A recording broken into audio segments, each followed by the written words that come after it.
hordoftoota Oromiyaanis Network akkam jirtu kuni qophii hubannaati. Gaafilee mirga dhala namoomaa gaafilee bu'uuraatiin wal qabatee haalli naannoo ummatoota Kibbaatti mul'achaa jiru kuni waa'ee biyya Itoophiyaa jennu kana kan kaleessaaf kan gara fuulduraa maal nutti agarsiisa maal nu yaadachiisa yoo akkamitti qabame gara kamitti adeemuuf jira laata kan biraa Atakaaroon mootummaa federaalaa fi mootummaa naannoo Tigiraay gidduutti adeemaa jiru kun garamitti adeema laata innoo yoo akkamitti qabame gara kamitti adeemuuf mala kana hunda keessaa immoo qabsoon uummata Oromoo maal argachuuf adeema laata irraa fayyadamamoo ittiin gaagaamuuf jira kan jiru fi qabxiilee kanaa wajjin wal qaqqabatan tokko tokko kaafnee ilaaluu fi afur taanee wal qabannee dhiyaannee jirra.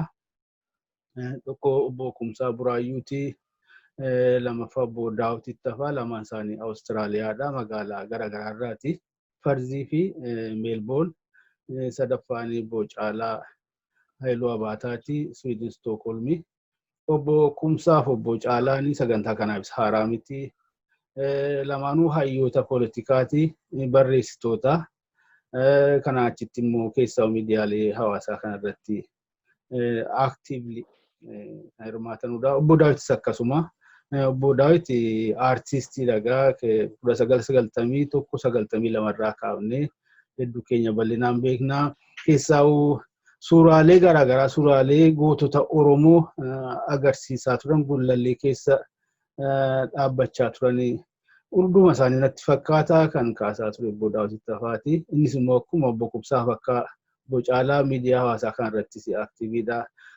Walumaa galatti immoo sadanuu haala biyya keenya keessa jirus warra dhiyeenyatti faana bu'anu keessaatidha. Isin akka waliin turtan kabajaan isin gaafachaa gara maree keenyaatti dabarraa. Gaajara keenya akkuma seensat keessatti tuquuf yaale naannoo kibba Itoophiyaa toora dabuubus bochidhamee beekamu keessatti haalli gaaffii uummata Sidaamaa maaliif akka ga'e hundi keenya quba qabna. Sana malees kan uummata Walaayittaas akka malee dhiibeetiyyuu adeemaa jira. Mootummaa naannoo kibbaa keessaa obbaasanii ufuma isaaniitiin mana maree kan mataa isaanii dhaabbataniiru. Gaaffii kan biraas kaleessa kanarra kana hiriirratti jiru itti cimsanii geggeessaa jiru. Sabootaaf sablammoonni kan biroos kan akka Hadiyaafaas kan akka Guraagees Oromti Walaayittaa raayyummoo adda kan ta'e Gaamoo kan ofiin jedhus kan biraas walumaa galatti haalli kun maal nutti agarsiisa laata waa'ee biyyattii kana warri Itoophiyaawii ofiin jedhan ofii tokkummaa Itoophiyaa sadan kanaaf warri falmanuu kuni keessaa waanuma waggoota 30 darban kana as dhalate fakkeessanii dhiyeessuuf yaalaa jiru raawwatan maal jechaadha heera amma lafa irra jiru kanatu dhalche waan kana torban lama sadan kana keessaa erga dhimmi uummata Sidaamaa immoo dhiibee dhufee amma sadarkaa irra ga'an kanarra ga'e keessa immoo waggoota tokkoon asaanan kana jechuu dandeenya Oromummaan kan fideedha. Darbanis immoo Oromootiyyuu olaantummaa isaa naannoo sanatti gadi dhaabbachuudhaaf kan itti jiranudha jechuutti iyyuu ka'anii karaa biraatiin haalli kun haala biyyattii diiguudha waa hedduu jedhu waa'ee kanarratti adda bilisummaa Oromoo fi uummata Oromoo durumaanuu Itoophiyaa diiguudhaan yakkaa turanii amma immoo jara kanas dabalanii kanaafis immoo jechaaf fakkaata dhimma kanayyuu uummata Oromootiin walitti hidhuudhaaf yaaluun kunis wanti kun ofii dhugaadha jarri kun dhugumatti isuma tokkummaa biyyattii jedhan kanatu isaan yaaddesse moo waan isaan yaaddesse dhimma gara biraa qabu warri immoo mirgoota bu'uuraa mirga namummaa mirga dhala namummaa mirga sabummaa falmatan kun dhuguma biyyattii kana diiguudhaa keekni isaanii akkamittuu immoo sabootni fi sablammoonni mirga isaanii gaafachuun mirgi sabaaf sablammootaa kabajamuun maaliif biyya diiga jedhamee maaliif dhiyeeffatama maaltu kana keessa jira laata maaltu kana duuba jira laata ni warra poolitikaa sina jalqabnu obbo Kumsaa nutti dheeressinii gabaabsi yaatinu jalqabe.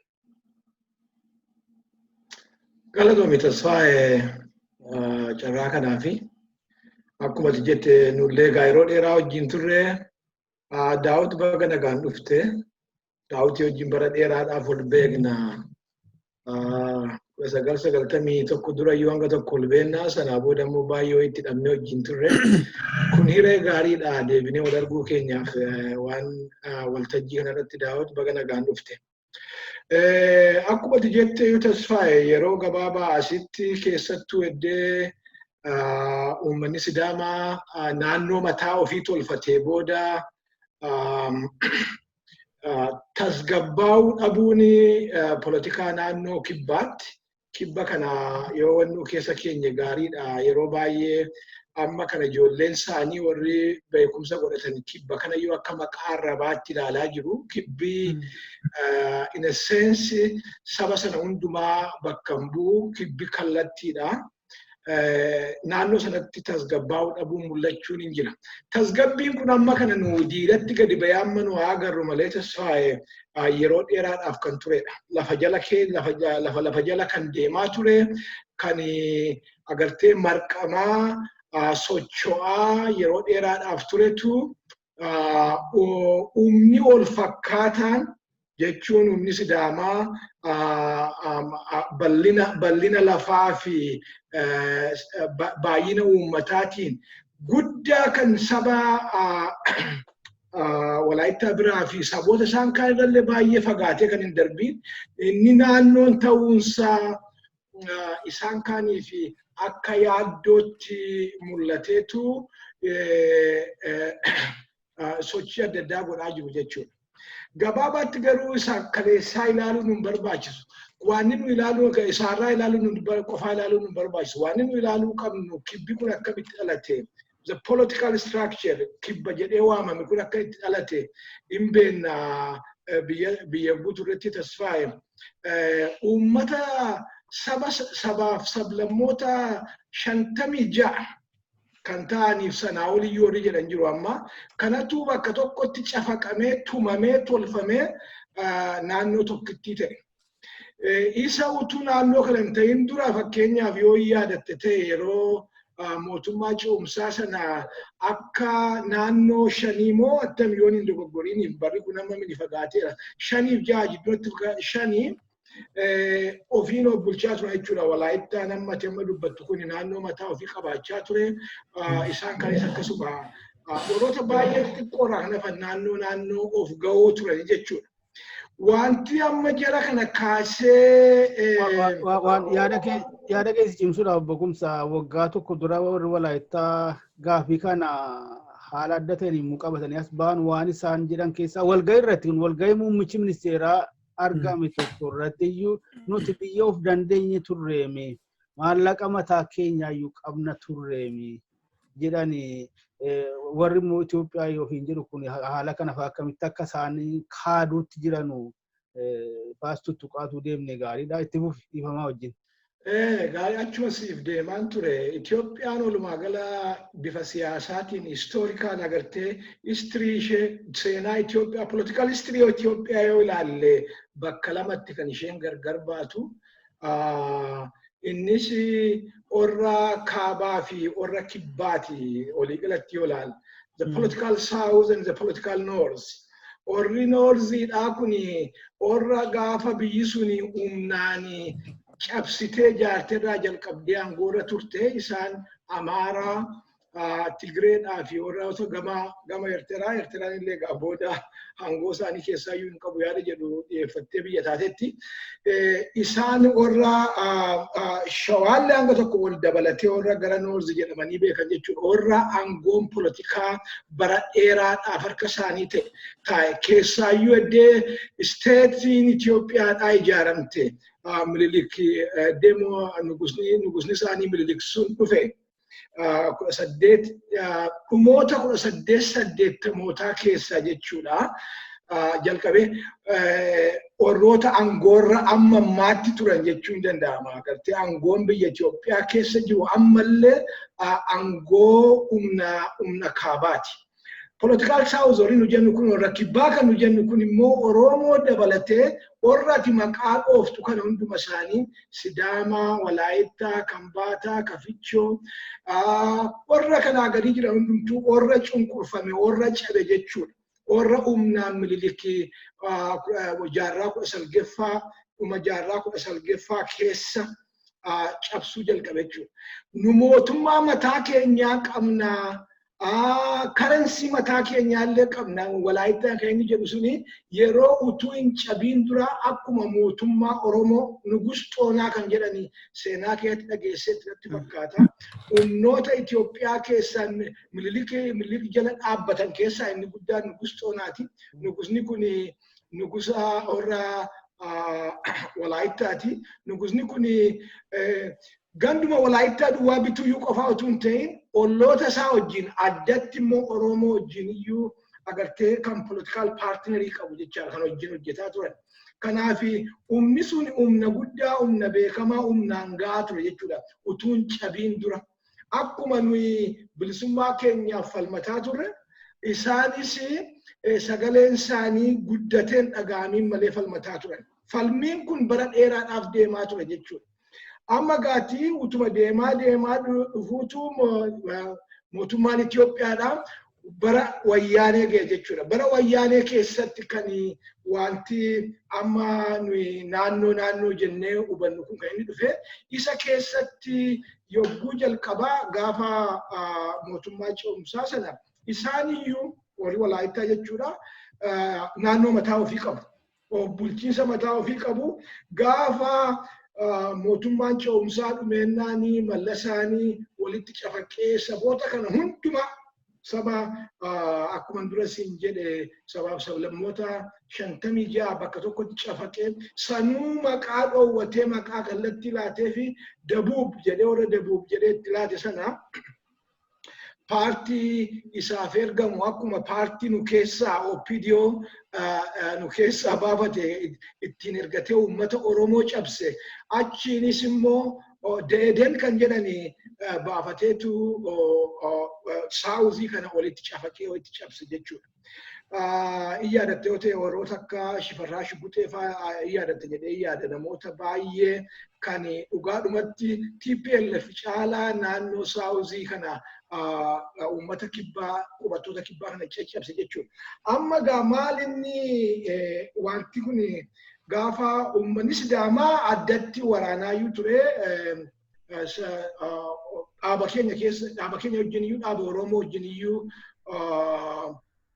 hibantummaa yookaan immoo partnership qabaatee yeroo dheeraatti hojii guddaa warra hojjetaa turan bilisummaa sabootaa fi walda Maanuweel Dubbaalee yaadatte yoo ta'e gaafa gullallee turre daawutiin arginu naftu namoota warra bilisummaa sabaaf qabsaa'an keessaa jecha.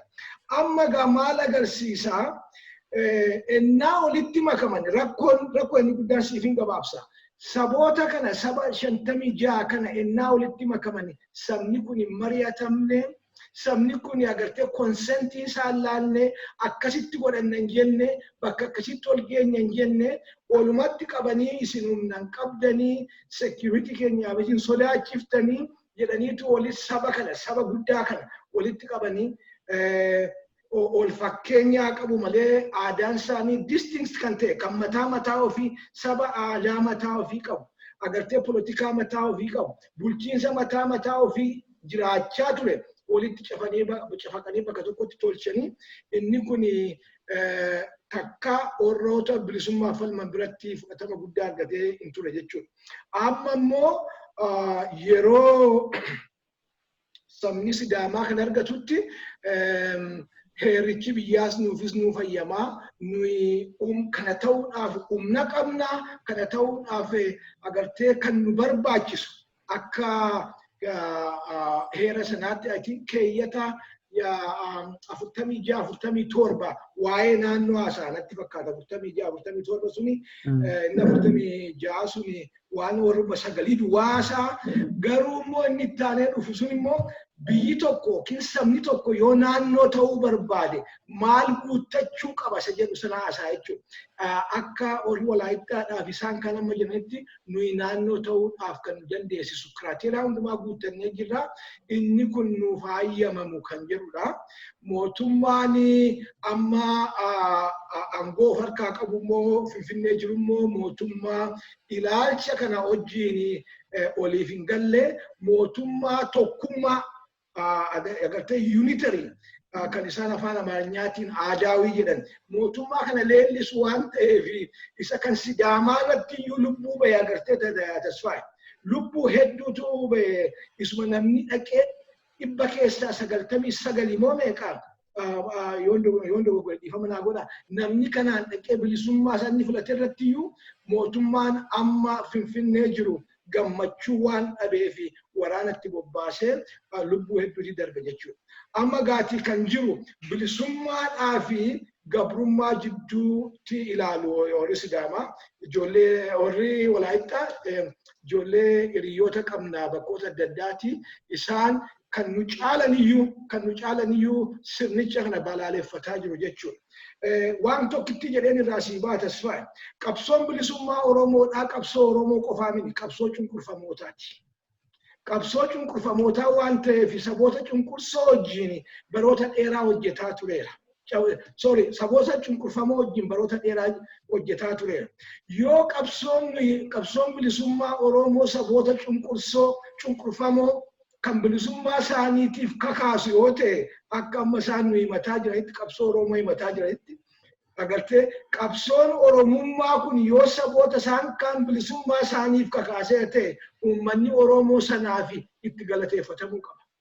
Bilisummaa isaa fi saboota hundumaa bilisummaa isaaf kakaasuudhaaf uummanni Oromoo waan itti agartee iyyatamu yookaan immoo itti abaaramu yookaan immoo itti kasasamu tun ta'e itti galateeffamuu qaba jechuudha. Har'a dhaggeeffataan ture. Akkuma isin Oromummaa jettan jedhee aktivistii Walaayittaa tokko nummoo Walaayittummaa jenna jedha. Afaanuma isaaniitiin iyyuu Walaayittinneetiin jenna Walaayittummaa jenna jedha. So qabsoon keenya ofiishee maniin gayinuu malee ofiishee dhaqxee bilisummaa fudhatinuu malee saboota cunqurfamaa karaa agarsiisuudhaan ol duukaa hojjechuudhaan bu'aa guddaa buufteetti jedhee nama karaa gama kanaatiin. Therefore kun maalirraatii dhufachuudha gaafa dhannee walitti qabnee ilaalu. Siyaasaa kaabaaf siyaasaa kibbaa jechuudha. Qabsoon Oromoo siyaasaa kibbaa yoo hooggane in ta'aaf saba bal'aadhaa lafa bal'aadhaa beekaa hedduu qabaa wareegama guddaa kaffaleera. Inumaayyuu beektonni baay'een qabsoon kibbaa qabsoo Oromootiin hoogganamuun haqa jedhanii yaadu jechuudha. Anillee karaa gama kootii kana akka cubbuutti ilaalu ammatti kanuma siin jedha. Ishee kana booda irrattuu haala amma mul'achaa jiru kanarraa uummanni keenya qabsoon uummata Oromoo hin fayyadamamoo gaagaa malaatishee jettuu irratti itti deebina booddee obbo Caalaa ammas warra poolitikaa biran tura. Utuu dubbannu mootummaan federaalaa haala kana wal qabatee bakka lamatti harkifamaa jiranti fakkaata. Muummichi ministeeraa laphee isaaniirraa ta'ee hin beeknu murteen uummanni Sidaamaa irra ga'e dimokiraasiin dhugoomuusaa agarsiisaa jira kan jedhu tokko dubbataniiru. Isa kanallee warri Itoophiyaa immoo warri Itoophiyaawwanneeti warri tokkummaa Itoophiyaa immoo isuma kanayyuu namni kun akkamittiin haala kana akkamitti ibsee jechuudha akkamatti akkasitti kaa'uu ga'e kan jedhuun iyyuu akka dheekkamsu dhageessaa turanii kana jedhuun qabu ture kan jedhu dhagaa'amsa. Karaa biraatiin dhugumattuu dimokiraasiin dhugoomuun seetiyyuu argamuu hin qabu waan jedhu of keessaa qaba fakkaata. Obbo Caalaa maali rakkinni jara kanaa maal dhugumatti uummatoonni mirgi isaanii eegamuufitiyyuu Itoophiyaadhaa yaaddessaa ta'e immoo waan gara biraatu isaa yaaddessaa jira. Haalli kun meemee aadaa poolitikaa waggaa 150 biyyattii keessatti dagaagee ture. Isa waggaa 3,000 dhiibnu akka miitii akka mammaaksaa isaanii odeessan miti isuma dhugaatti addunyaanis beeku uummattoonni biyyattiis beekanu jechaan yoo hafee guyyaa gaafa bilisummaa isaaniitti dhaban irraa kaasanii hin beeku seenaa kana. Sana wajjin akka wanti wal qabata haalli isaaniitti mormaa jiran kun gaaffii uummattootaa kana. Sababa isaanii kennaa jiran hunda suma dhageessaa kana si yaadachiisuun barbaachisu. Tole hedduu galatoomii obbo Tasfaayee rakkoon jiru laala addunyaa kana keessatti gabroomsitoonni yeroo hundumaa haqni isaan biratti yoo isaan fayyadaman qofa.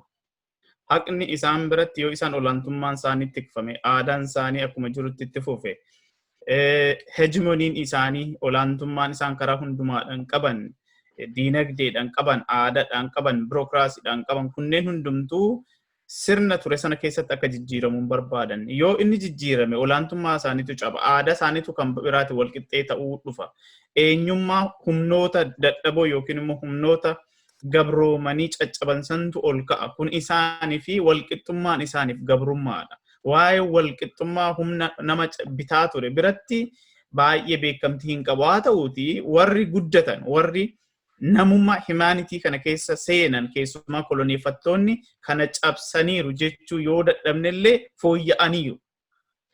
fooyya'aniiru kan isin jedhuuf yoo xiqqaatee biyyoota humnaan qabatanii turan keessa gabbahaniiru jechaadha indirect karaa aid maare jettu kan inni waan hedduu kaasuu dandeenya karaa sanaan ammas humni isaanii harki isaanii dhedheeratee wanni jedhu malee warri habashaadha Itoophiyaa fi Itoophiyaan kun akka ilaalchatti fudhatanii jiran isaan akka ideolojiitti inni suni akka bakka sanii ka'uun barbaadan humnoonni kun kaan isaanii warra identity complex kanaan badaniidha warra eenyum warra abbaa ofiillee waamuu hin barbaanne garuu immoo abbaan isaanii kan biraa haati isaanii kan biraa warra seera uumallee fudhachuuf qophee hin taane biyya sana keessatti namni akka Haayile Sillaasee gabroome hin jiru maaliif eenyummaa uumamaan argate sana mulqameeti gara biraatti of maxxansee ergamtuu jara sanaa ta'eeti taphoonni tokko jiru namoonni gurguddoon warra fira saatu jedhanii afaan Oromootiin dubbisanii inni soo cabbarruullee ndee narra ari'aa jara kana jarri kun ana miti anan fakkaatani kiyya miti kanaaf walumaa galatti gara qabxii ati kaaftutti yoo dhufne sodaan isaaniif walqixxummaan tireetidha isaaniif dimokiraasiin walqixxummaa fida waan ta'eefi humnoota hin dhagahamin saboota cunqurfamanii dhiittamaa turan santu sagaleen isaanii dhaga'ama aadaan isaanii afaan isaanii eenyummaan isaanii kanaaf sabboonummaan akka isaan itti ilaalan akka diinummaatti ilaalan haa ta'u malee gama tokkoon humni warra Amaaraadha yookiin Habashaa jennuun kuni laal biyya sana keessatti afaan isaanii aadaan isaanii eenyummaan isaanii maalummaan isaanii sirni psychology social psychological makeup ennun kuni ummata biyya sanaa irratti imposed godhanii yookiin irratti fe'anii turan isa kanaan eenyummaa isaanii kana secured godhanii waan turaniifi waa'een sabummaa akka ka'uun barbaadan gaafa inni ka'ee inni of wallaalee ture of bara ofitti deebi'a kan saaleellisuu dhufa hin caban jecha gama biraatiin warri aabin jennuun kun yookiin immoo namaa jennuun kuni ilaalchuma sana fudhatanii bahaniit garuu kan isaanii baay'ee finxaalessa ta'e akkamitti finxaalessummaatti deemee biyya sanayyuu nu malee warri biraa bulchuun qabu Amaara amma jarri Itoophiyaadhaan leellisaa turan miti amma kaasuni jalaa caphaa dhufe amma humnoonni akka Sidaama jettuun Walaayittaa jettuun humnoonni hedduun keessumaa Kibbaa maqaa arraba dhugaadha sabni kallattiidhaan waamamu maqaa qaba maqaallee irraa mulqanii akkasitti gaafa walitti wanni tokko keessatti samsanii sana cabsanii bahan jira dhoohaa jira jecha eenyummaa ofii gaafachaa jiran fakkeenya fi koonsoon godina gaafachaa ture yeroo dheeraadha daraniyyuu koonsoonii Oromiyaa jalatti maalii fi walitti dhufeenyi Booranaa fi koonsoo jidduu jiru baay'ee guddaadha Boorana hodhatte fakkeenya taltallee Yaabeelloo hanga Moyalee gaafa deemtu warri koonsoodha baay'ee achi jiraatu irra caalan isaaniiyyuu kanaaf garana cinnayyuu yaada jedhu qabu jechuudha illiitiin isaanii kan kaasu gama biraatiin karaa gama goofaa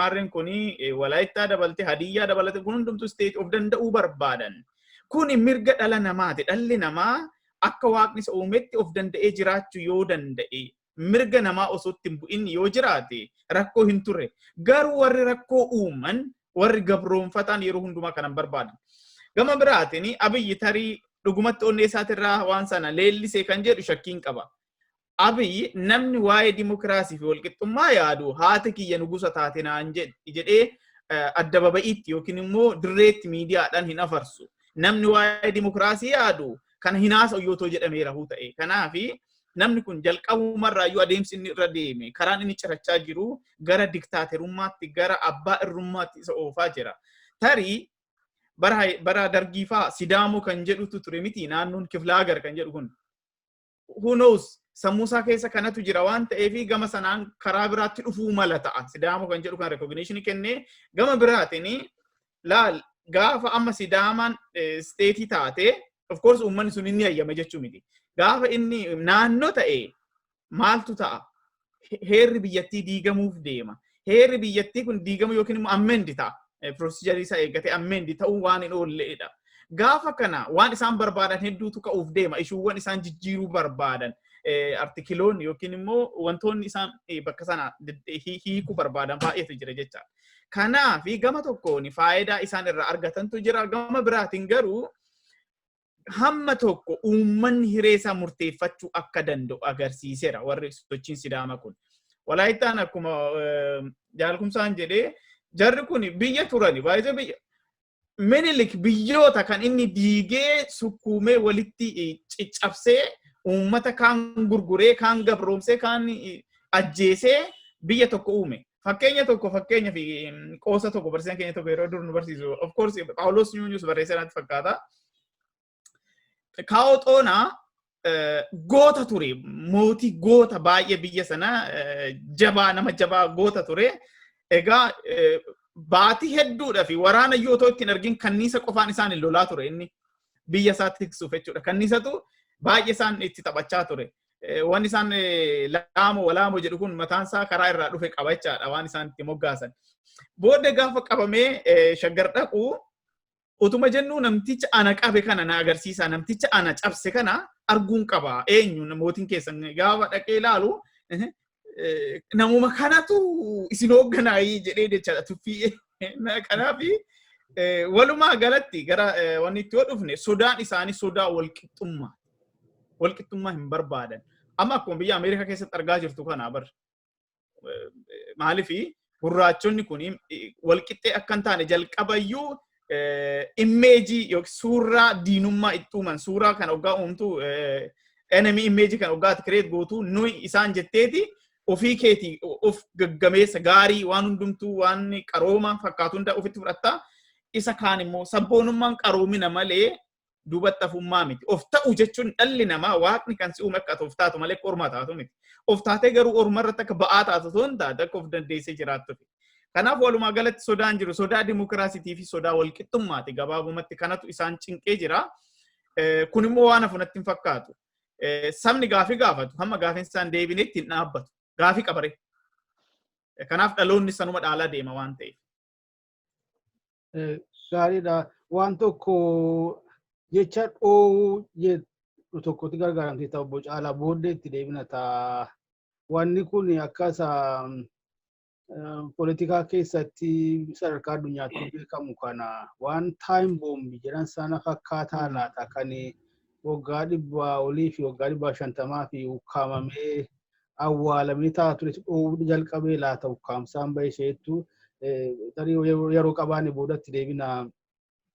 Kanaatitti isin lamaanuu wanni obbo Caalaaniif obbo Kumsaan jedhanii keessaa walitti qabame walaalame olaantummaa barsiifame kanatiyyuu dimokiraasii dura dhaabbachuu mirga dimokiraasii dura dhaabbachuu fi yaalii godhaa jira jedhudha. Obbo Daawit olaantummaa immoo jedhamu waa hundaanidha. Sana keessa immoo aartii jira. Olaantummaa aartiitu jira. Hin beekna. Otuu kan ilmaan sabootaaf sablammoota gara biroo kan barnootaan kutanii ol ba'anii jiran turanu qotee bulaan tokko gara kaabaatii dhufee sababa afaan beekuuf bicha qofa sirba sirbee sooromaa hojii akka salphaatti argata. Miidiyaa Itoophiyaa keessa yeroo gabaabduraaf tureera.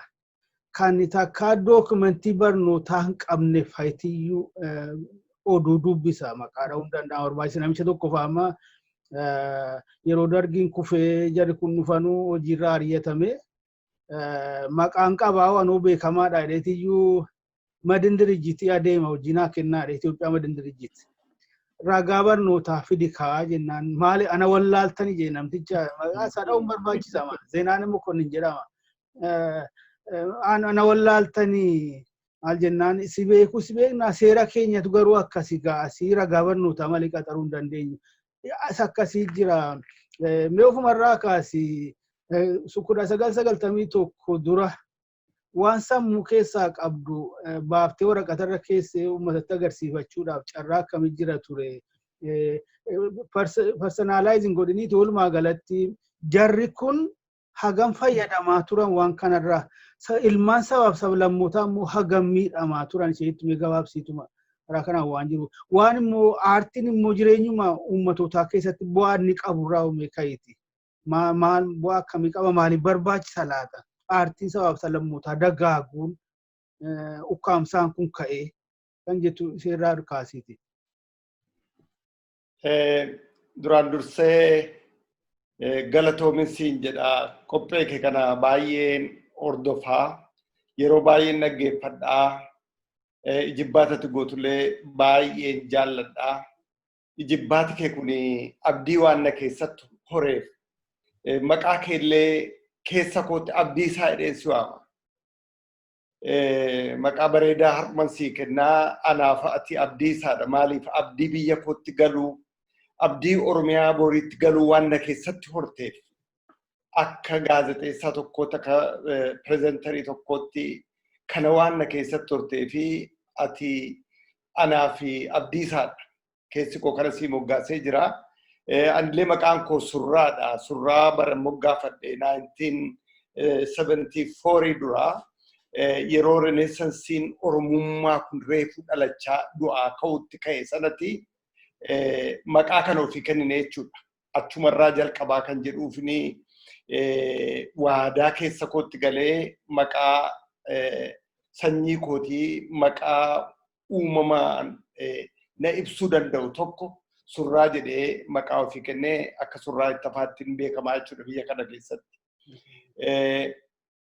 Gaaffii bareedaa na gaafatte. Akkuma inferioritiin dhukkuba ta'ee superioritiin si dhukkuba. Nama tokko gadi ilaaluun saba tokko gadi ilaaluun qixxummaa dubartiitti amanuu dhiisanii dubartii gadi ilaaluun baay'ee waan nama leeyyaasisu tokko hedduu waan nama leeyyaasisu tokko dhukkuba tiriitmentii barbaadudha. Yeroo baay'ee biyya baay'ee keessatti uummata tokko keessaa no kun dhukkuba saba kana recognize goonee uummata kana akkuma ofii nama of seenu isaanis nama jennee haa amannu kan jedhu dhibamuu isaatiin agaddisiise yeroo baay'ee wal ga'ee isa barate profeesaraa ka'ee amma warra kophee qulqulleessutti of dhukkubni of tulummaa kun keessa galuu isaatii baay'ee nama gaddisiisa. Noordii irraati gara saawudiitti filaadii godhe. Iyyeessi tokko Gondoriin naqee guyyaa tokko guyyaan itti kiyooskoo banatee baranni itti kiyooskoo banatee itti tujjaare yookiin mana bunaa banatee itti tujjaare hin jiru. Saawuzii keessaa dhaqee saba Sidaamaa jennu kanas haa ta'u Walaayittaas haa ta'u biyya sana keessa baay'ee deemaan ture. Lafa hin gahin hin jiru. Maalii jiru biizinasa adda addaa jiniin diilii gochaa ture. Uummanni Shawaa Roobitiin illee dhaqee Oromoon tokko achitti waa banatee ittiin tujjaaree ittiin jireenya isaa geggeeffatu tokko hin jiru. Kanuma isaanii duwwaadha. Dhaqee waan tokko banee jireenya isaas jireenya maatii isaatii abbaa dinagdee isaatii ta'ee waa yaaluu fi mirgan qabu biyya isaa keessatti. Isaan garuu lafa ammanaa deemanii mirga dinagdee to'atanii achumaanis siyaasa biyyattii sanaan deeggaramanii yeroo gabaabaa keessatti fagoo deemu jechuudha. Kana duwwaa miti. Afaan isaanii agarsiisi deemaa jiru. Tiyaatirri adda addaa hojjetamaa jiru. Aartiin aartistoota aartiskuulii biyya sanaa lixeen ture. Irra guddaa hireenni kennu namoota gara Noorziitii dhufan kanaaf. Warra Noorzii kanatti irra hiree argata achi keessatti. Waan hojjetamu jiruun aartii hojjetamu olaantummaa Teewodiroos mammaakuu malee aadaa saawuzii keessa jiru kaasee lubbuu itti horuu fi hireen hin kennamuuf jechuudha. Yoo ijibbaatillee godhame nama ijibbaate godhu kana ari'achuu victimize gochuu isa kana deemaa ture. Kanaaf dhiibbaanni aartii irratti qabaachaa ture hammana hin jedhamu. Maal yaaduuf kana jetti? Maal gochuuf kana gochaa jirti? Jedhanii si gaafatu yeroo jiru kana hojjettu. Fakkeenyaaf Naqamte keessatti 92 bokumsaan beeka. Poosterii dukkanaan Duubaa yeroo jalqabaaf hojjenne sana abiddaan guban. Sanarra darbanii poostericha maa gubduu jedhan nama kana hojjete barbaannee gubnaadha. Itti aanee poostera Oromiyaan kan Oromooti kan jedhamu tokko hojjenne Naqamte irratti. Kanallee hin guban. Ariisaa hamaa keessaa baaneeti lubbuu keenya fudhannee baqannee biyya abbaa keenyaa dhiifneeti gadhiisuuf dirqamnee jechuudha. Hamma kanatti hacuuccaa fi dhiibbaa guddaa jira. Ilmi Oromoo tokko ijibbaatee waa'ee aadaa isaatii, waa'ee afaan isaatii, waa'ee fakkoo abbaa gadaa kana, fakkoo warra siiqqee kana yoo hojjete itti gaafatama jalaa ba'aan turre jechuudha. Kanaaf dhiibbaan aartii irratti godhamaa ture. Fakkeenyaaf karaa sirbaas dhiibbaan godhamaa ture. Guddaa ture. Sirbitoota keenya kana hiikee shurrubbeen hin qaaritee maalet na wadi. Maal jedhee haa hiiku? Afaan Amaaraa kanaan hiikuun itti jabaata. Marrataan daggala raasee maalet na wadi jedhuun. Agartee confuse godhanii frustrate godhanii akka inni lammata wanta kana ijibbaata hin gooneef gabaarra yeroo oolullee gabaa akka inni hin godhanneef kaffaltiin kaffalamullee kaffaltii warra kaanirra gadoo kan ta'e biyya isaa keessatti bara biyya afaan isaa keessatti haasa'u keessatti hamma kanatti dhiibbaa jala ture jechuudha. Dhumarratti immoo ijoollee dukkanaan Duubaan wajjin hojjechaa turan. Warra akka Beekumaa fa'aa, warra akka Habtaamuu fa'aa rasaasaan ari'amanii Finfinnee keessatti ajjeefaman ijoollee. Maali cubbuun isaanii inni wal gaafanne? Aadaa aartii uummata kanaa yeroo jalqabaaf waltajjiitti baasanii milkaa'anii waan xumuranii fi wanti kun rukutamuu qabaa jedhaniiti ijoollee kana ari'anii akka bineensa daggalaatti. Obbo Kumsaan hin beeka. Beekumaaf Habtaamu ijoolleedha. Warra akka Eebbisaa Addunyaa sirbitoota dhiyeenya kana ajjeefaman kuni hacuuccaa aartiin Oromoo akka inni lafaa hin kaane godhamu keessaa isa tokko dhugaadhaa hacuuccaa guddaa ture. Hacuuccaa kana hundaa keessaa ba'ee garuu gara milkiitti immoo amma kana uummata isaa kakaasee aartiin jiru guddaa hojjechaa jira. Galatoom. Gaariidha. Mormiidhaa fi diddaa fincilaaf gaafii jajjaboo gara kibbaa kana keessatti adeemaa jiru kana wal qabatee isa torban lamaa sadan darban kanaati gaa kan dubbannu dhimma jabaa isaan dhimma taasifatanii dhiyeessan keessaa tokko waa'ee afaaniiti, waa'ee afaan Amaaraati. Kan sabaaf sablammoonni garaa garaa ittiin walii galuu danda'an jedhu. Maal sabaaf sablammoonni kun kan biraatiin walii galuu danda'anuun jedhu. Sammuu isaaniitti nufuu sadarkaa kanarra akkamitti gaame laata inni jedhu sammuu isaaniitti nufuu isa kaan ukkaamsanii fixanii kan isaanii qofa babal'ifachuuf yaaluun sadarkaa fuudhaaf heeruma keenya irratti illee akka sirbi aadaan sirbamne gochuutiin wayi faram gaammaa fara waan hin beekne caccabsee weeddisuuf dirqamaa ture uummanni keenya.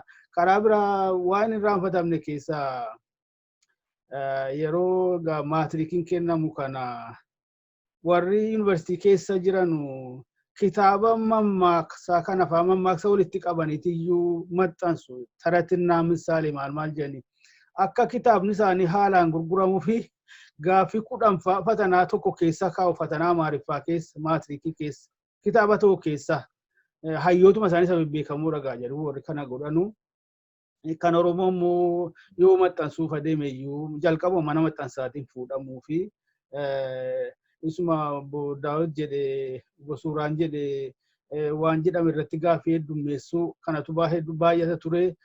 Na yaadadha gondoree tokko wajjin doormeetii ture yeroo baradhu. Ani immoo yeroo sanan barnoota irra jiru kaasee miidiyaa afaan Oromoo irratti hirmaachuu jalqabe raadiyoo afaan Oromoo irratti. Sagantaa tokko deemee hojjedheetanii dursee qophaa'a sagantaanii gaafa wiikendii kana sanbata dilbata kana doormii makoo taa'een reediyoo banee dhaggeeffadhaa. Akka ana ta'e bare namichi kun adeemsa keessa. Tasfaayee anteem zareenyaa hunki ማለት ነው naan jedhe. Maal jechuudhaan jedheen. ይሄው የምትጽፈው በኦሮምኛ የምታነበው በኦሮምኛ ማለት ማሊን በርሲታ ማሊን ዱብፍታ ጀናን ይሄ ሌላ ያ ሌላ ናን jedhe. Akkasi gara isaaniitti tumtumtu leelaadha. Inni kan garuu oodiidha, adda, uumamaa ala, neechariidha, ala, saayinsiidha, ala. Akka kanaan egaa tarii amma tokko sodaanatti naqeera wanti sun bara dargii waan ta'eef zareenya akkuma salphaatti nama yakkanii gaagama guddaarraa nama ga'uun hin jira ture. Haala kana kanaan kan namoota keenya akka bofaa sammuudhaanii booddeetti deebisuu discourage gochuu kan isaanii immoo kanuma waa hin baafne jajjabeessanii ol kaasuu karuma dinagdee bu'aan inni isaaniif qabu waan xiqqaan ture kan jedhuun kaasuu barbaade aartiin kuni mee itti deebinaasee haalli kun qabsoo uummata Oromootii fi bu'aa moo gaagama qabalaseetu isa waa'ee mootummaa federaalaa fi mootummaa naannoo Tigiraay jirtu kan gabaabsinee ilaallee akka darbinu barbaada. Obbo Caalaa seeniin jalqaba maakiin kee immoo miyuutii irra jira fakkaata.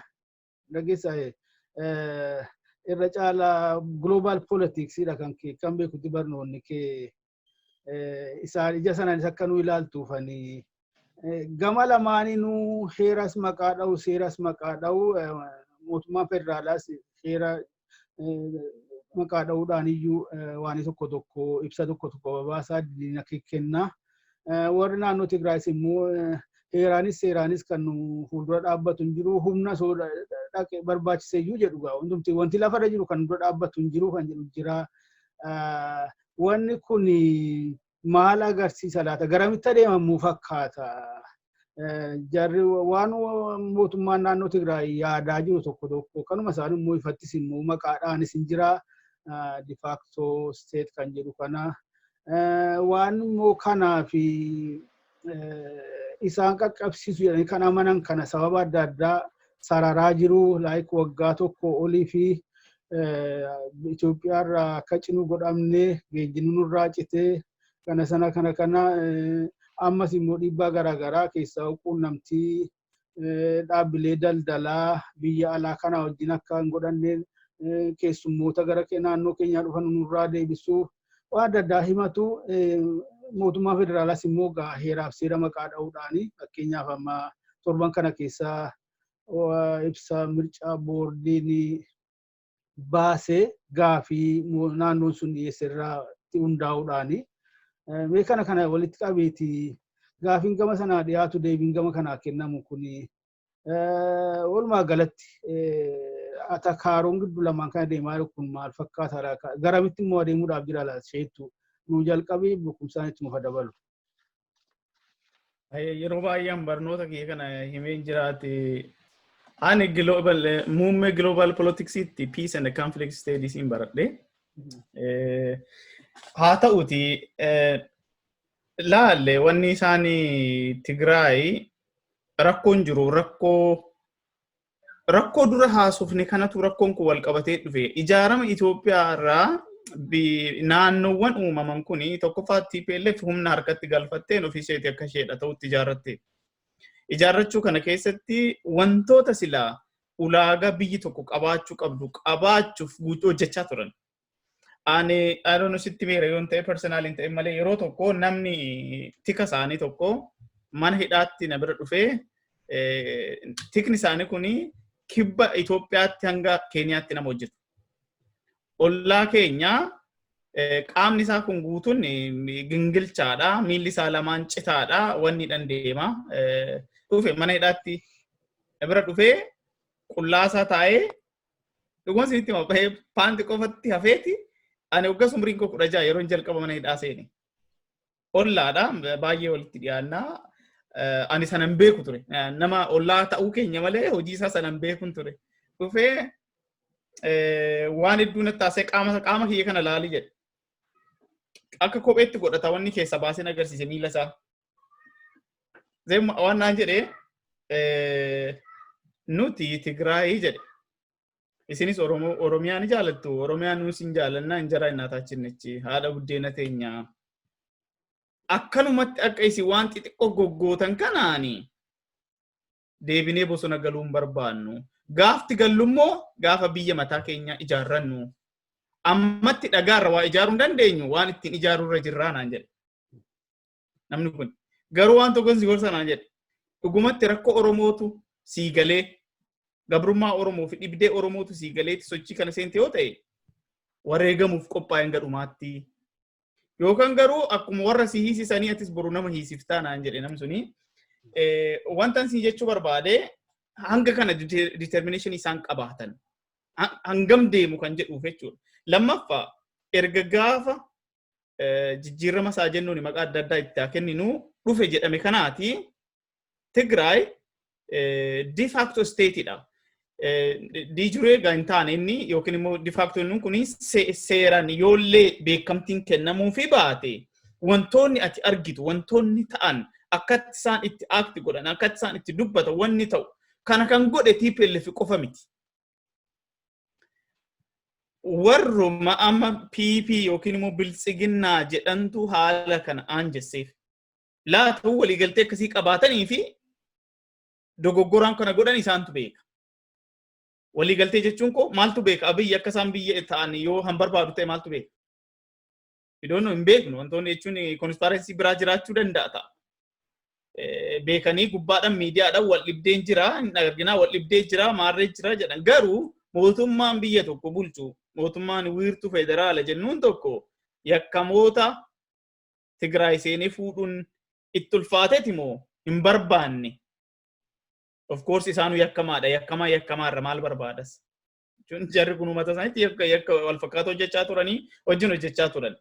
Haa ta'uti garuu TPLF daraniyyuu erga gaafa jijjiiramni jedhame kun dhufeeti uummata isaaniitti waliigalteen isaan qabaatan walitti dhufuun isaanii bakka keessa qubatanii dhokatanii wajjin hojjechuu danda'an uummatichi sirriitti mobilize godhan manipulate godhan jechaadha. Maaliif yoo under attack jedhaniin ati amma humna hedduun sirriitti xiyyeeffatee jira. Humni Amaaraa, humni Oromoo, humni maarre jedhanii uummanni sun akka reorganize of godhaniiru jechaadha. Wantichi immoo ta'eera fakkeenya fi Oromootu hin goone malee Amaarri erga gaafa sochii jalqabaniiti naannoo keenya qulqulleessu kan jedhuuni namoota TPLF itti hidhatan qabnellee warra jireenya isaanii jiraachaa turan karaa adda addaatiin hedduu ari'an qabeenya isaanii gubanii saamanii baay'ee ari'an. Biyya tokko keessatti eegaa karaan naannoo sanatti cehu hin jiraanne biyyi sun walii ollaadha moo biyyaree? Kan hoo mootummaan giddugaleessa jira yoo ta'e hin beeku. Yoo beeke maaliif murtoon kennan yeroo baay'ee paarlamaa sana keessatti hin kaasti dubartiin tokko yeroo baay'ee dubartiin tokko kaastuun argaman kana gama tokkoon dhiibbamneerra kan jedhan dhugaa qaba maaliif kanatu ta'e egaa biyyi suni giddugaleessa irraa cittee kophaatti dhaabbatteetti yoo ta'e waan isaan oomishatan oomishi isaaniif gabaa giddugaleessatiif hin dhiyaatu yoo ta'e gabaan giddugaleessa walumaa galatti business interactioniin biyya san keessa yoo hin jiraanne politikaalii yeroo hundumaa baay'ee of golgoleessanii jiranii yookaan golgoleeffamanii jiranii dubartiin isaanii yeroo darbe aangoo gadhiifte jedhamus gama tokkoon kana mirkaneessiteetti. Haasan ishee jette keessatti mootummaan abbaa irree ijaaramaa jiru ani qaama sanaa hin ta'uudha. Mootummaa abbaa irree jarri lamaanuu abbaa irree turan garuu abbaa irree akkamiiti? Abbaa irree mootummaa TPLF akkam ture mirga kana qabda garuu mirga kana akka ati practice gootu siin kennuudha. Ana akkasittan fudha. TPLFin akka itti biyya sana bulchaa turte mirgoota kana ni qabdu garuu mirga kana amma ittiin fayyadamtanii. Mootummaan Abiy immoo mootummaa nafxanyoonni duraan ka'achaa turan ilaalcha sana mentaalitii sanaani mirguma kana sin barbaachisuudha. Kana lamaan keessaa kan filatu uummata. Garuu seeranii maaltu isaan deeggara Tigiraay. Seerawwan isaan deeggaru constitution biyya sanii yookiin heerri biyya sanatti isaan tumatan suni hiree ofii murteeffannoo uummataan eeyyamu. Kana eenyutu dura dhaabbata? Yoo heericha hin haqne malee. Yoo uummanni Tigiraay murteeffate mirga qaban jechaadha kana gochuuf. Garuu sadarkaan ittiin dhaqanii federeeshinii maarree kana keessa galchan piroosiijeriin jiru baay'ee xaxaadha. Salphaa miti jechaadha. Gama biraatiin Abiyyi faan kan jechaa jiranii naannoo akka sabarratti hundaa'e kana otoo hin taane naannoo geopolitical geographical locationiidhaan akkatti walitti dhiyaatanii walitti hidhuu barbaadan. Isa kana isaan hin fudhatan. Kunis immoo heerri sun inni hayyamaaf diduun mirga qaban. Lammaffaa waa'ee filannooti. Filannoo nuti yeroo isaan dabarsinuu jedhaniiru. Egaa kun conflict of constitutionidha. Constitutionii wal dhabe kana constitutioniin anjaraa kan Oromiyaa kan Tigraay maal jedha? Kan Itoophiyaa maal jedha? Haadhoon heera immoo kan Itoophiyaa sana Ripaabilika Itoophiyaa jennuun sana waan ta'eef isatti prevail godha. Sanan fudhannu jechaa jiran isaan. Maaliif jechaa jiran? Sababoota hedduu kaasan. Gama biraatiin mootummaa kanarraa guutumaa guutuutti abdii akka hin qabnee fi wal faana jiraachuun isaanii bara fuulduraatti mul'ata miti mul'atu. Gama kaaniin immoo kun dhugumatti nu jechisiisa akka hin jenne wantoota nuti hin beekne baay'ee jiraachuu danda'a. Gama humnaatiin TPLF waggoota 27-80 darban kana waraana guddaa ijaarte akka Itoophiyaattis akka Tigraayittis. Erguma gaafa waggaa lama achi darbaniitti milishaa duraan manatti galillee loltoota duraan soorama bahanillee walitti qabanii hedduu isaanii leenjisan jechaadha. Yeroo baay'ee fakkeenya haasaa Siyyuu Masfiin tokko dhaggeeffadheeni nuti aarmii even Siyyee Abrahaa kan isaan mormaa ture kan mana hidhaa ture haasa inni haasa yeroo dhaggeeffadhu nuti waraana Afrikaaf ga'u ijaarreerra. Garuu waraana barbaannu. Kun amaluma inni wanogaa haasaan akkasuma waraana barbaannu jedhanii garuu akkatti isaan provoke gochaa turan hundumti isaayyuu abbaan barbaade yoo dhufee geggeessuu dandeenya keessummeessuu dandeenya humna sanaaf gahaa qabna kan jedhu. Gama tokkoon Abiyyi faa sodaachisan ta'ee warra Amaaraatu yeroo baay'ee isaan dhaqnee balleessina jedhu isaanis achi haasaan isaan jidduu lamaan jiru. Egaa humnoonni kun lamaan tokkoffaa humnoota competing power'idha baay'ee biyya san keessatti jalqabarraa Itoophiyaa jedhamu kana uumuu keessattiyyuu wal faraqaatidha kan isaan agartee aangoo wal jijjiiraa humnaanis egaa biyya san keessatti nagaan silaa ta'ee hin beeku karaa humnaatiin wal jijjiiraa dhufa waan ta'eef tokko waliif kabajaan qaban. Biyya waliif kabajaan qabaanne keessatti gaa rakkoon adda addaa gama kana lamaan hin dhufu kaanittiin caha jechaadha. Kanaaf gama tokkoon heera biyya sanaa dahoo godhataniiru. Heera sanatu isaanii ayyamaa lammaffaa immoo natural right qabu manni kun. Biyya ta'uu eega barbaadanii biyya ta'uudhaaf mirga uumamaa qabu. Kanaaf immoo ga'umsa qabaachaa jiranii agarsiisas jiran. Garuu garamitti deema? Dhugumatti karaa nagaatiin uummanni akka nagaadhaan mirga isaa kana murteeffatu ta'amoo. Garantaan itti deemna gaafa jennu amala Abiyyi agarsiisaa jiru yookiin immoo mootummaan Abiyyi agarsiisaa jirurraa biyya sanatti nagaa waara dhufuu jira laata kan jedhan shakkiin qaba. Nagaa waara caalaa waliin lolli waliinii jidduutti uumamee maaliifi yeroo baay'ee humnoonni abbaa irree kun lola dagaleedha yookiin horizontal conflict kana baay'isu yeroo baay'ee. Isaan sun hoggaa wal nyaatanii vertikaalii olitti waa gaafatan. Sana dhiisaniitti walumarratti ajandaa uummachaati wal lolaa wal wanni gochaati gaafa kaan immoo isaan jaarsummaa jidduu ta'anii xaraarsituu ta'uu jecha. Kanaaf wanti biyya sana keessatti keessumaa Tigraay fi Amaara jidduutti deemaa jiru Tigraay fi mootummaa giddu galeessaa jennuun kana wanni federaali jennuun kana jidduutti ta'aa jiru guutumatti biyyi sun wal faana jirti kan jedhu hin fakkaatu. Gama biraatiin yeroo tokko darbaniyyuu daangaa Eertiraa wajjin haasaan isaan godhan yookiin immoo miidiyaa irratti jechuu kooti wanni isaan haasaan guutumatti gara melaayin yookiin immoo gara lolaatti kan isaan ceesisuudha haasaan isaan haasaan jecha. Gama tokkoon egaa Eertiraa fi Itoophiyaa gidduu nagaan bu'eera gaafa jennu isaan lamaan kana gidduutti immoo direct contact yookiin immoo relation kan qabaachuu qabu silaa uummataa fi mootummaa walitti aanu kana daangarra wajjin jiran daangaa guddaa waliin qooddatan waan ta'eef isaan kana jidduutti nagaan yoo hin jiraanne nagaan Itoophiyaa fi Eertiraa Isaayyaasiif kan Abiyyiin darbarree jecha. Kanaaf walumaa galatti kun garamitti deema kan jedhu furmaata barbaadu furmaanni isaa salphaadha. Furmaanni salphaa kan ta'u maali wal dhaggeeffachuudha jechaadha wal kabajuudha. Wal kabajanii yoo wal dhaggeeffatanii rakkoon uummanni maal fedha?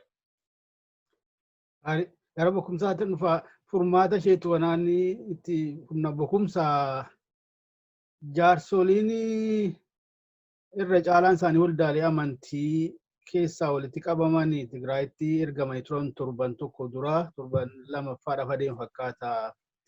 Deebii mootummaan naannoo Tigraay isaaniif kenne tokko wayinaa yaadachiise yaada baatii ja'amoo kas dura jaarmoliin mormitootaa dhiyeessan. Ani rakkinni nuti qabnu rakkina heeraaf seeraa osoo hin taane rakkina poolitikaa waan ta'eef rakkinni poolitikaa immoo maree poolitikaatiin hiikama malee heera yookaan seera jijjiiruudhaan yookaan hiika heeraa yookaan hiika seeraa jijjiiruudhaan miti kan jettu. Pirezidaantiin mootummaa naannoo Tigraay kana irra deebi'ee jedhe. Rakkinni jiru fala poolitikaa kan barbaadudha malee jaarsummaa miti. Kun immoo geessee jecha Koloneel Mangistuu Hayilamaariyaam illee yaadachiise. Akkanuma jaarsoliin tokko ka'anii jaarsummaa dubbannu warra mormitootaa kana wajjin jennaan kun wal dhabdee haadha manaaf abbaa manaa miti. Wal dhabdee poolitikaati jedhee Mangistuun dubbate irratti. Kana wajjin walitti qabi gabaabsiituma keessaa isin lamaan harka labtii akka baay'ee dhiibaa jiru nan beeka. Halkanii gabaabsiituma ishee kana irratti waan jettu.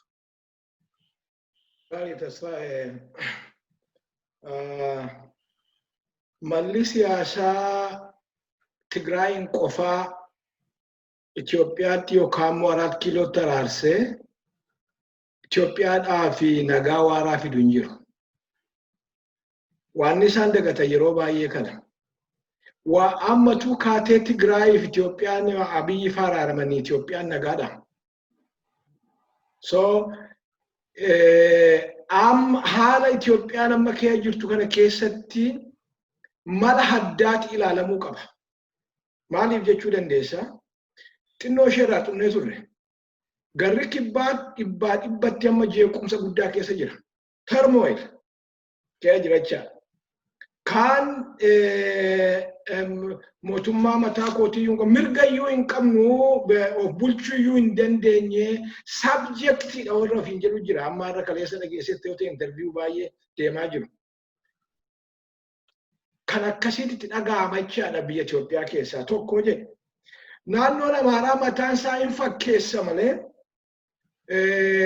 nagaan qabu. Jeequmsa guddaati naannoo Amaaraa keessatti deemaa nama abbaa fedhetti arga. In mul'ata jechaadha. Ofiima isaanii yoo amma waggaa kana ol dhaani ammuma mataan isaa hin dhoksu malee ol dha'uuti jira kan jedhamutidha naannoo Amaaraa keessa. Naannoon Oromiyaa guutumti jeequmsa keessa jira. Significant part of Oromiyaan lola keessa jira, rakkoo keessa jira. Namni akkatti oomishatee nyaatullee dhabeera. Dubartiiti gudeedama, qeetu ijoolleeti du'a, dhiigatu dhangala'a. Kanaafi rakkoon amma akka nu yaadnu kanatti Tigraayin duwwaa araarsee biyya Itoophiyaatti tasgabbii fidu hin jiru. Biyya Itoophiyaatti tasgabbiin akka inni dhufu yoo barbaadame all inclusive kan hundumaa ammatu sirna politikaa haaraa ilaaluu nu feesisa. Sirni politikaa dogoggorri amma biyyi sun jeeqamaa jirtu dogoggora 2018 keessa mootummaa ofiifiyyuu ani wanjalanyaadha anatu balleesse anatu biyya diiga jiru angoorratti dhiisuudhaan rakkoo ammaa kana keessa gale biyyi sun guutummaa. So namni amma gatii kanaa baasaa jira jechaadha. Biyyi Itoophiyaa sun gatii dogoggora sanaa baasaa jira jechuudha. Tasfaaye lolli Itoophiyaadha lola beektotaati. It is an elite war. Lola beektotaati. Bari qotee bulaa Gondar jirutti qotee bulaa Baalee jiru hojiin wal lolaa jira mini. Beektota Gondoritu aadaa Gondor afaan Gondor paaworii Gondor Baalee irratti apply gochuu waan barbaadanii fi beektonni Oromoo Baalee jiran immoo kanadi lolli nuyi qabnu lola beektotaati qofa qabaadha. Sanillit war. Amma beektonni kuni wajjin taa'anii rakkoo kana furuu hin dandeenyetti Itoophiyaan jeeqamsa dirree jeeqamsaa taateetti fufti. Itoophiyaa kaabaa ishee jijjiirama didduu fi Itoophiyaa kibbaa ka amma jijjiiramaaf hoolataa jidduu rakkina guddaa jira.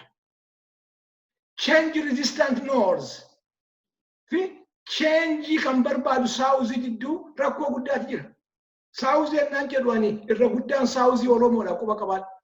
We are political south. Kanaafu amma kun amma jara kana lamaan jiddu isa jijjiirama diduu fi isa jijjiirama malee ani jiraachuu hin danda'u jedhu. Isa walqixxummaa jibbuu fi isa utuu walqixxummaan hin dhufiin hin jiraadhu jedhu jidduu amma olii galtee kan olii isaanii galchu jirutti dhalatutti nagaan Itoophiyaa keessatti dhufuu hin danda'u. Kanaafuu Tigiraay wajjin haasa'anii fi nagaa Itoophiyaa keessa fidan. Bara Prime Minister biyyi Isaayyaasiin dhaqee kadhatee araarseera.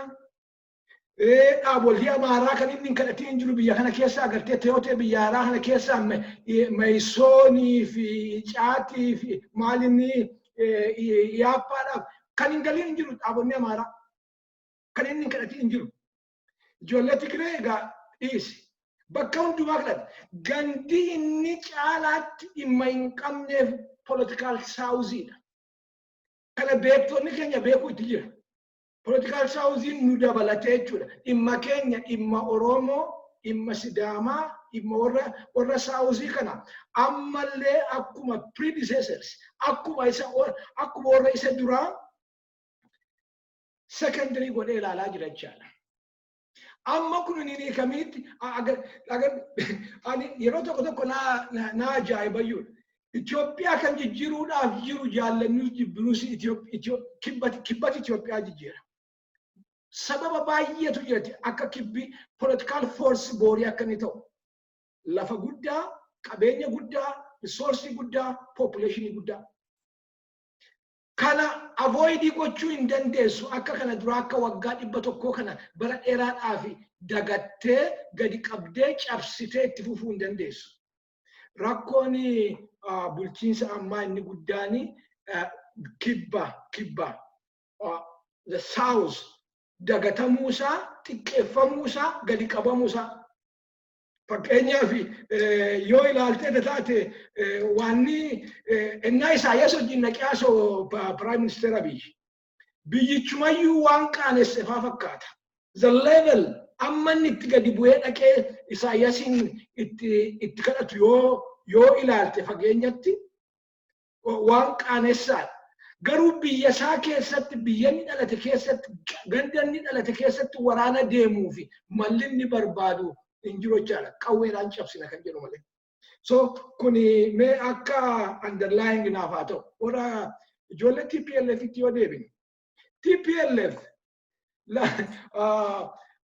waa tokko natti dhagahama beektaa? Ka okkoltu baafteetu kan foqoqtu fuudheedha Oromoon. Bari ishee okkoltu TPLF ofiyyuu nagaan qabu quba qabaa TPLF dimokiraatii miti bara. Engadu waggaa lama ngeenyem TPLF waanni namni uummanni Tigiraay bakka bu'oota isaa filatu ennaa jedhu TPLF dimokiraatikii taate jechuu miti. Kun beekamuu itti jira. TPLF maashuma kaleessa nama ajjeesaa baati. TPLF barkan ijoollee keenya kan amma Daawud jedhe kan fixe TPLF ajaja TPLF tiin quba qabaadha. Kanaaf TPLF dictatorship ila gaaffin hin jiru. Haa ta'u malee waan nu ilaalu nutti jiru. TPLF amma uummanni Tigiraay anoo sin beeku jedhutti amma inni ani sin filadhu jedhutti namni inni kaani anatu siif gaariidha anatu nama siif filatamu yeroo ati itti filattuuf nama siif filatamu nati siif erga jechaa maayichaa. Ofittummaa kana caalu jira dictatorship kana caalu jira fakkeenyaaf elaa kuni constitutionii biyya isaanii sana biyya Itoophiyaa kana. Constitutionii kun maal jedha? Waggaa 5 uummattoonni bakka bu'oo isaanii filatu.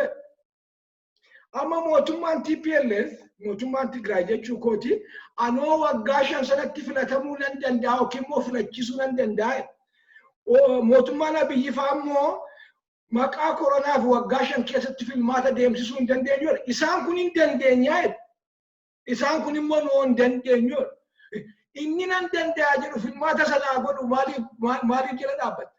Anoo nan danda'a jedhe inni nan danda'a jedhu ofirratti amantiin qaba. Saba koo irratti amantiin qaba. Sabni kun agartee bakka bu'aasaa filachuudhaaf qopheedha isa jedhu maaliif hin filattu jette? Why?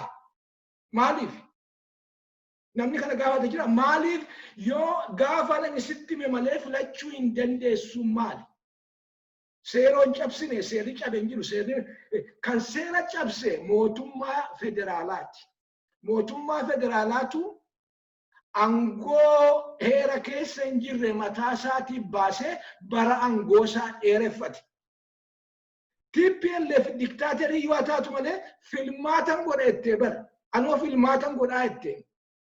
Ani filmaata gochuun TPLF karaadhaa jedhee yaada. Yoo TPLF akka oppositioniin ishee hin dorgomne kan gootu ta'e gaafas public outcry gochuu, gaafas irratti duuluu, gaafas nama hundumaatti addunyaatti himuudha. Oppositionii yoo opposition look akka itti filannu dhabnee nu ajjeesaa jiru, akka itti namatti dhiyaannu dhabne yoo isaan kan jedhan ta'e, well kun seera cabegaa seera sanaan ilaalamuu qaba jechaadha. Seera biyyaatiin ilaalamuu qaba jechaadha. Amma filmaatan godha biyya jedhu, filmaatan godha uummata jedhu, anoo qophaa'aa uummata jedhu gochuu hin dandeessu jechuuni by its nature mataa masaatiin iyyuu ofittummaadha, dictatorship. Kun akka itti ilaalamuu itti jira jedhee yaada karaa gama kootii. Gama kaaniin TPLF akkuma caalaa nama jedhe suutaanii mootummaa jiddu galeessaa keessaati angoosaa waan harkisaa jiru fakkaata. Fakkeenyaaf dubartii amma dhiyoo kana deemte Kiriyaati Ibraahim moo maal jedhani kan mana maree federeeshinii ennaa deemtu maal jedhe? Kan nu irratti qabsoofnee aadaa tokkitti afaan tokkitti cultural imperialism nu irratti qabsoofnetu dhufee 4 kiiloo keessa seenee constitution nu qabsoofnetu cabee kanaaf irraa jalqabee ani bakka kana taa'uu hin danda'u itti sokkite. Imagine lafti ishee sokkite sun democratic jedhaa hin jiru. TPLF democratic jedhaa hin jiru. But inni amma 4 kiiloo jirus immoo akkasuma democratic miti jecha.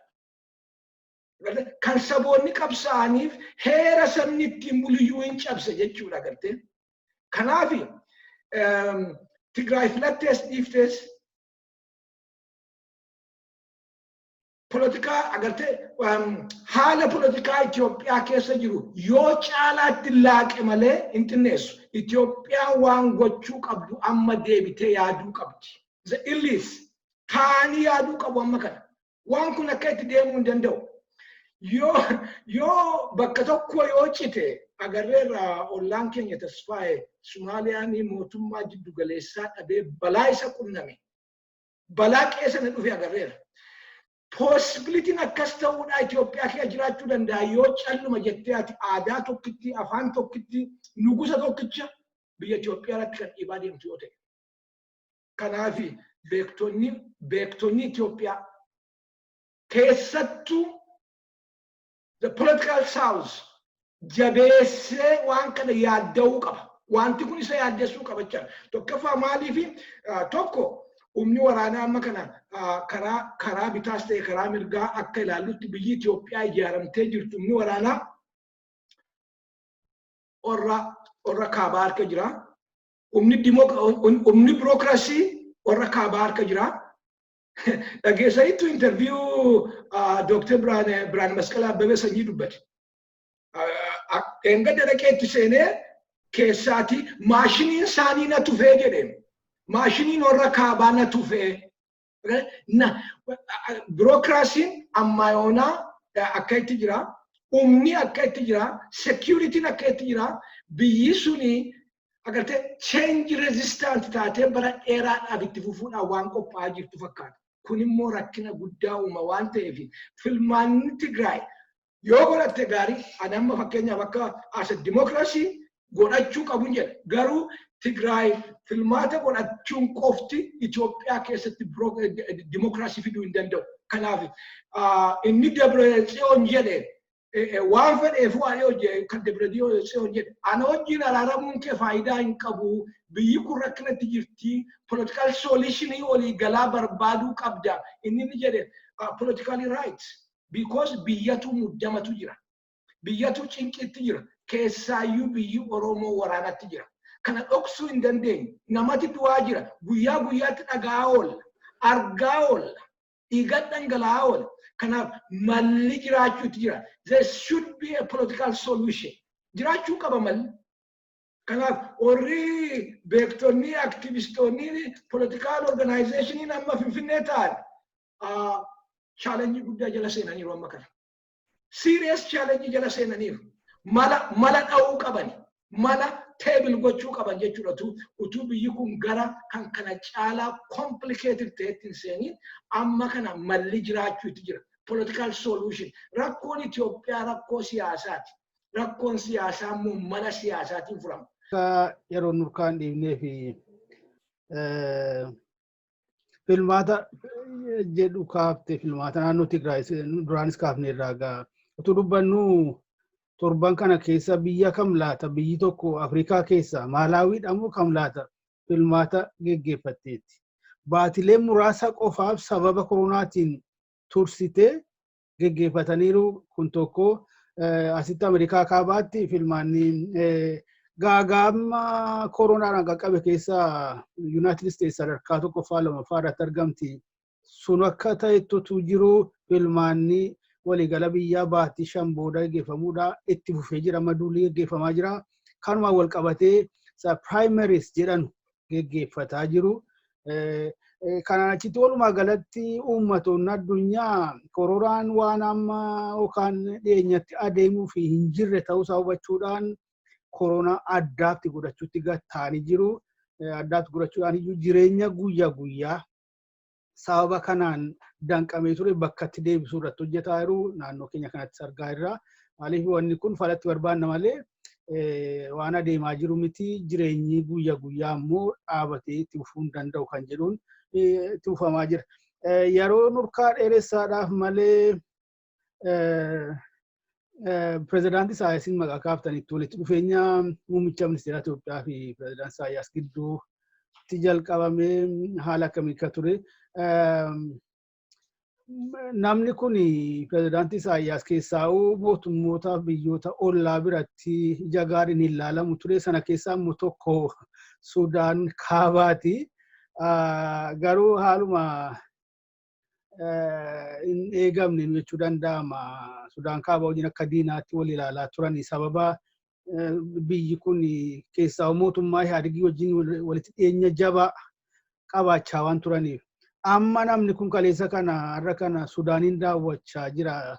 Tarii wanti kun qoccoloo Atakaaroo ishee mootummaa federaalaa Itoophiyaatii fi mootummaa naannoo Tigiraay gidduutti adeemsifamaa jirtu kanaa wajjin wal qabdii laataa mootummaa naannoo Tigiraay kana doorsisuuf sodaachisuuf laata waan jedhu tokko nama keessatti uumaa garuu tarii ajandaa mataa isaa danda'e ta'uu danda'a. Obbo Daawit obbo Surraa gara xumuraa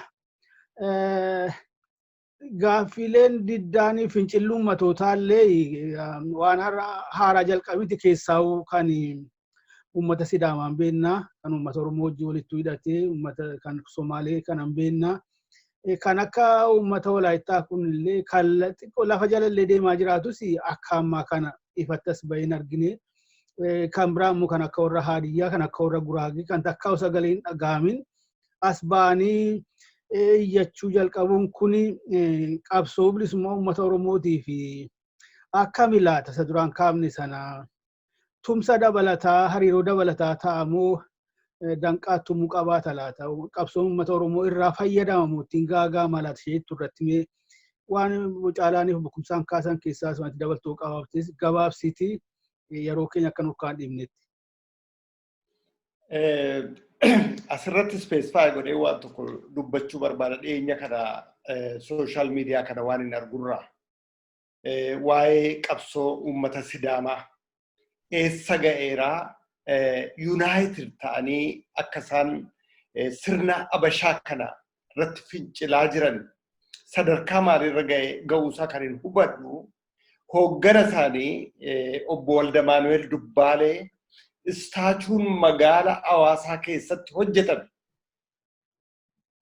Tokko hoggana keenyaa fi biyya Oromoo keessatti istaachuun hojjetame amma wanaatti hin jiru. Istaachuu hoggana isaanii kana obbo Waldamaanu'el Dubbaalee waajjira adda bilisummaa Oromoo gaafa rasaasaan makiinaa isaa huuran sana konkolaataa isaatti yoo ta'an waajjira sanatti baqachiiftee fiddee dhuftee jechuudha. Hamma kanatti hariiroo adda bilisummaa Oromoo wajjin qabaachaa ture. Seenaa gadi fagoo yoo ilaalle fincila isaan gochaa turan kakaasuu isaanii keessatti obbo Baaroo Tumsaa qooda guddaa qabu turan.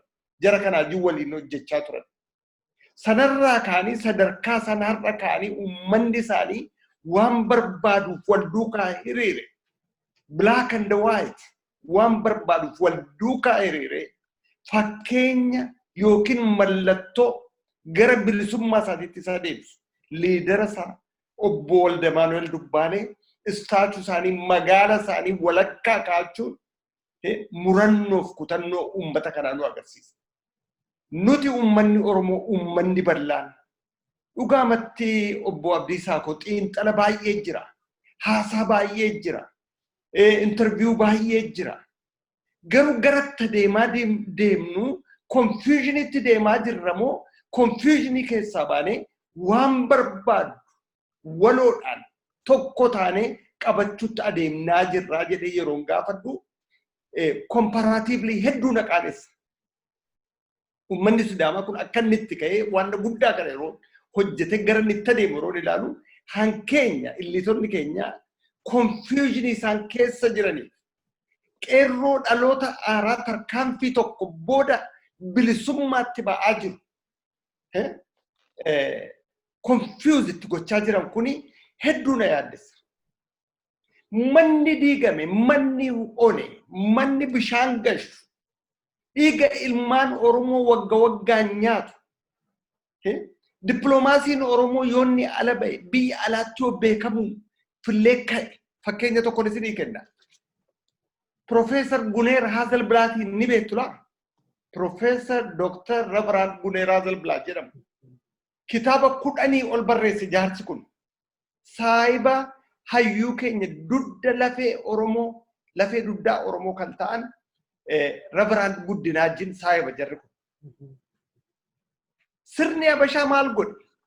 Karaasa Awurooppaatti waa'een qabsoo Oromoo kun ba'a jedhaniiti hattee time bombii Berliinitti erganii mana oofisa isaa jalatti hiisisanii namicha kana ajjeesuudhaaf atteemtii utuu godhanii hatteen kun dhuka'ee nama tokko ajjeesee inni tokko miilli farkisaa citee iji jaamee biyyatti gale. Seenaa kana hin beektu ta'a.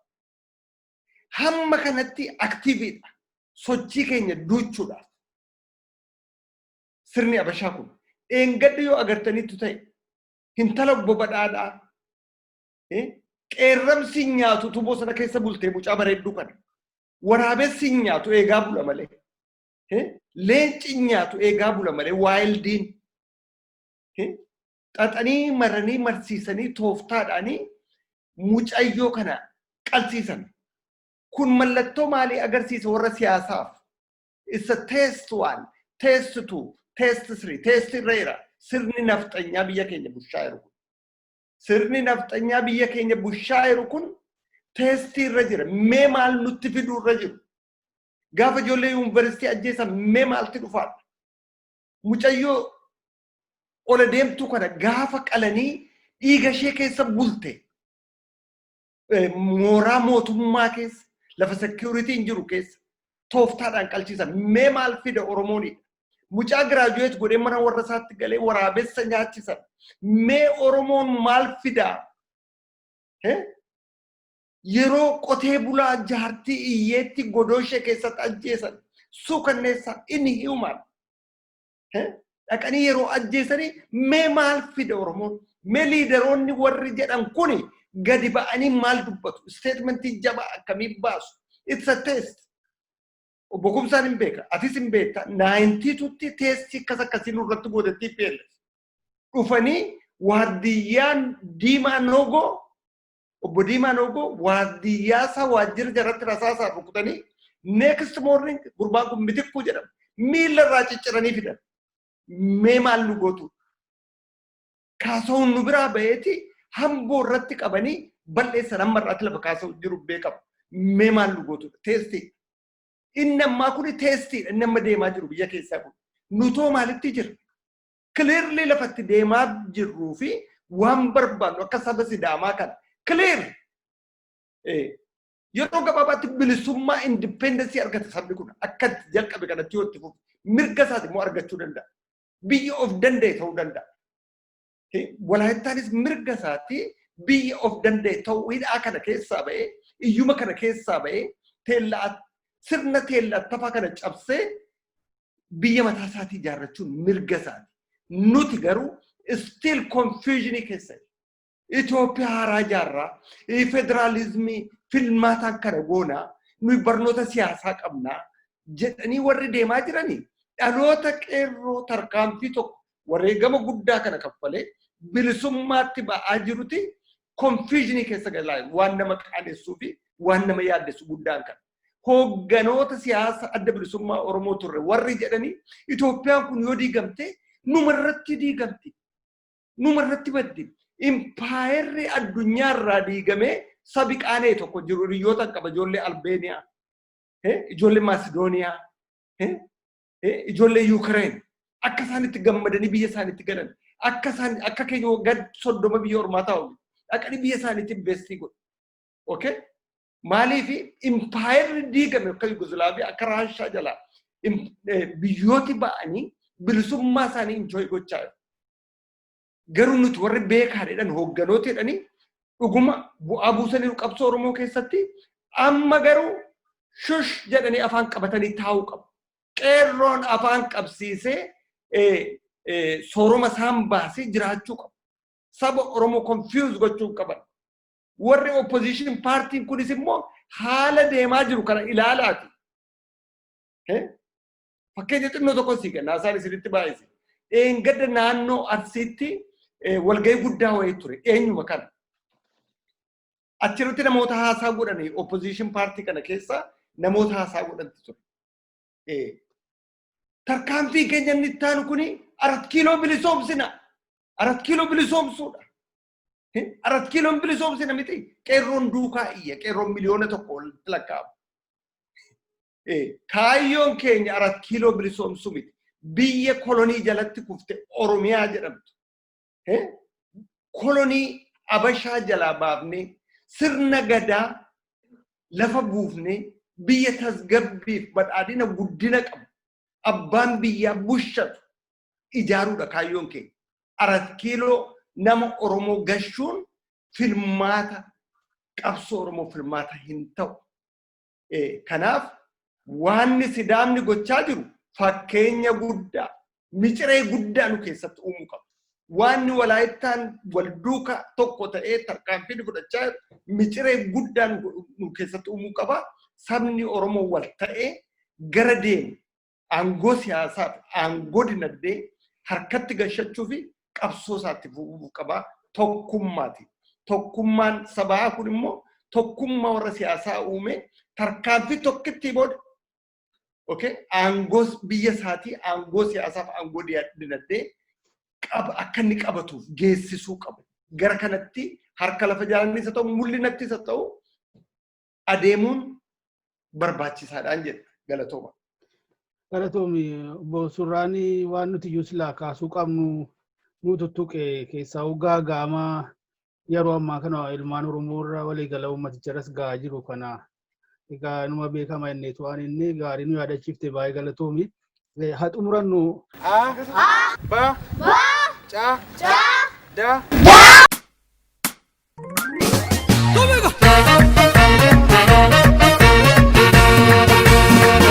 Abachada yakubesi marke dalan wakatan seketi galan latini ragoni sidalche ala ofesi tunu galche latini ragoni sidalche ala ofesi tunu galche abachada yakubesi marke dalan wakatan seketi galan fardi kilo afur gulu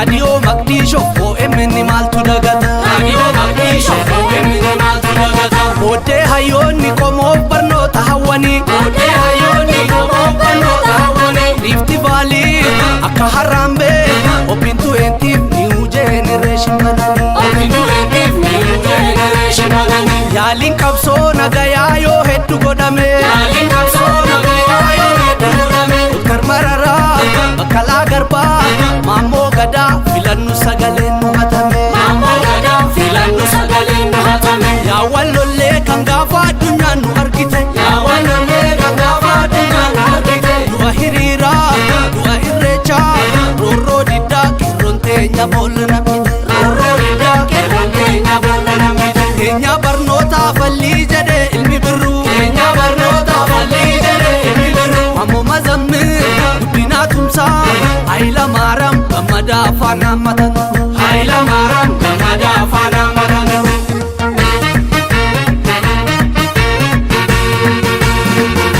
Inkomoko wayyaa komako Komoko wayyaa komako Deebinee faca'uun jiraare Gaangee qofa kan ilmoo daare Dhugaamma seenaare Dhugaamma seenaare Dhugaamma seenaare Dhugaamma seenaare Dhugaamma seenaare Dhugaamma seenaare Dhugaamma seenaare Galmee seenaa fuula duratti seenaan katabee jagna dubartii Galmee seenaa fuula duratti seenaan katabee jagna dubartii Warqituu fi mastaawot walloo asli Oromoof tigeessi mamoo Laal kormee laalaan adii duula faatee ulaa ibsituu margaa maramee harkaa Laal kormee laalaan ayyaantuu dhagaa magartuu ibsaa galiseedhaa baasaantuu magarsaa Laal kormee laalaan falmattuu bulee dhugi bareentuu bishoo jaarsaa kan akka rakkaatu Laal kormee laalaan waarituu waare ashaa dirree loltuu aadaa obsaa faana galaasaa Laal kormee laalaan daraartuu soole astee